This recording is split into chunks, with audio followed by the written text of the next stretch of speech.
Bonjour à toutes, bonjour à tous.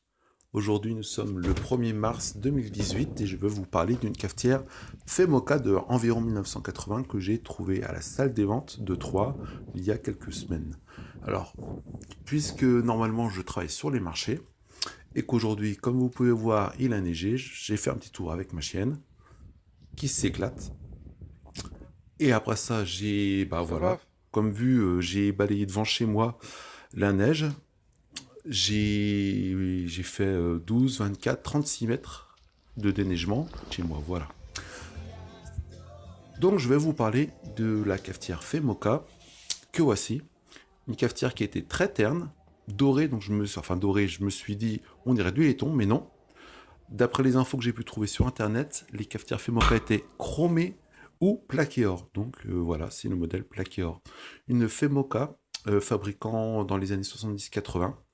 Comme vous pouvez voir, cette cafetière était vraiment neuve, les joints en parfait état, pas utilisés, résistance nickel, euh, le porte-filtre en parfait état avec la grille du fond, la grille du dessus. La grille du fond, elle est micro-perforée, là il y a un petit zoom. Voilà, micro-perforée, grosse grille, petite grille, là il reste un tout petit peu de grain, j'ai pas très bien nettoyé. Là c'est moi, en reflet, coucou. Donc les joints sont vraiment nickel, cafetière neuve, juste terne, acheté, mis en placard pendant 30 ans, 40 ans et mis en salle des ventes. Donc elle est vraiment parfait état, tous les joints sont nickel, le mano fonctionne, vous allez voir dans la vidéo. Le porte-filtre est vraiment brillant, tout est en parfait état. Alors, mise en route, on pose le porte-filtre sur la balance pour avoir une idée du poids qu'on peut mettre, une tare. Mon café Colombie Youpi que j'ai torréfié la semaine dernière, je suis torréfacteur. J'en mets à peu près, ça c'est pour le dosage, on voit pas bien la balance des blancs. Il y en a à peu près la hauteur du porte-filtre, 24-25 grammes, donc ça fait l'équivalent d'un triple expresso.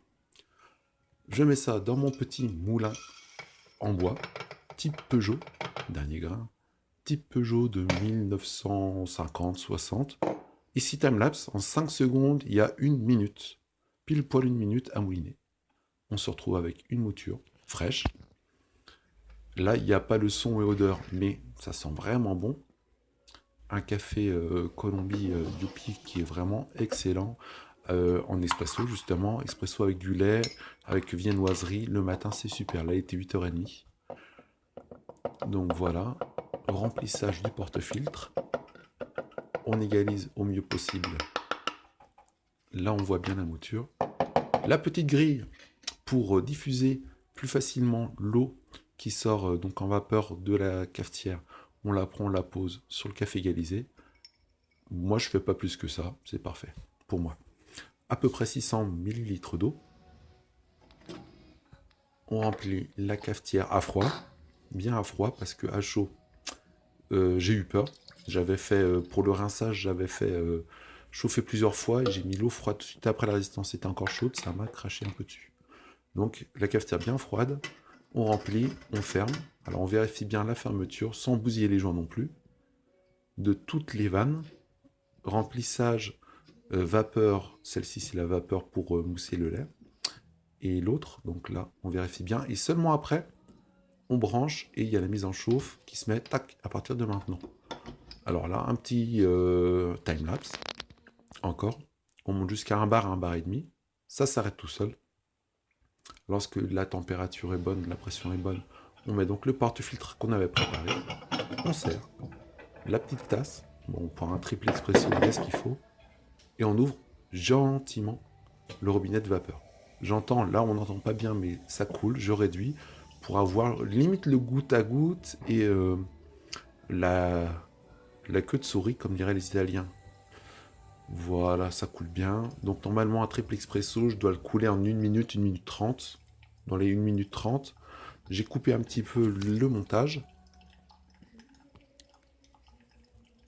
Donc là, ça coule pas mal. La température logique, donc la pression, elle baisse un petit peu au niveau du mano. Donc là, elle commence à se remettre en chauffe normalement. L'aiguille qui va commencer à remonter. Voilà, c'est en train. Donc ça coule encore doucement. Tant qu'on entend le bruit de vapeur au niveau du porte-filtre, là franchement, l'audio elle était pas top. sur la prise de vue. Voilà. Une fois qu'elle arrive à température, tac, la chauffe s'arrête, et à ce moment-là, pendant que ça coule encore, à ce moment-là, une fois que là c'est bien coupé à 1/2 bar, on débranche. Il n'y a pas un interrupteur sur le fil d'origine, donc moi je pense que je remettrai. Donc là, la pression, vu que c'est sous pression, même sans courant, ça marche encore. Là, le créma commence, la coulée là, commence à mousser. Le son commence à changer, donc c'est le moment.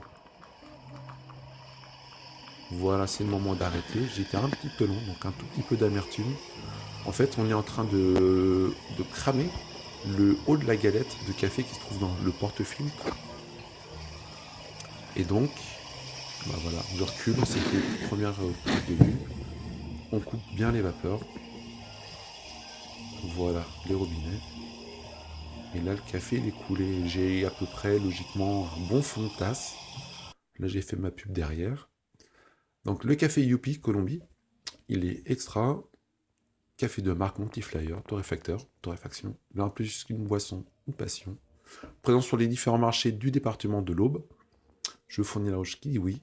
N'hésitez pas à m'appeler. Il y a aussi le site cafedemarque.fr avec plus d'infos sur mes différents cafés. Ça, c'est pour le nettoyage.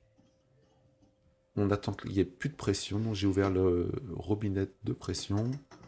On ouvre le robinet d'eau. Dans l'ordre qu'on veut, hein, mais pourvu que la pression soit bien baissée. Ça, c'est direct comme ça.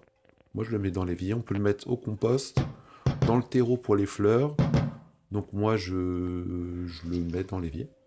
On vide le reste d'eau. Oui, il restait encore pas mal d'eau. J'aurais pu faire un deuxième café, mais pour moi tout seul, il y en avait assez. Donc, la cafetière en parfait état. C'était génial. Merci les sonneries. Donc, le nettoyage avant de boire. Donc, ça se démonte bien. Il y a un joli clip qui se démonte pas mal. On retourne pour bien nettoyer la grille. Bon, là, je fais ça avec une main. C'est la vidéo qui veut ça. Voilà, on nettoie bien. Et là, c'est moi. Un super café, donc il était 9h, 9h15. Je me suis éclaté. Il sent bon. Bien présent. Bah, c'est un triple expresso. Il va bien. Il va même très très bien. Donc du coup, là, je suis en train de faire l'audio. Le doublage à 15h. Et bah, je suis encore en pleine forme. Merci à vous.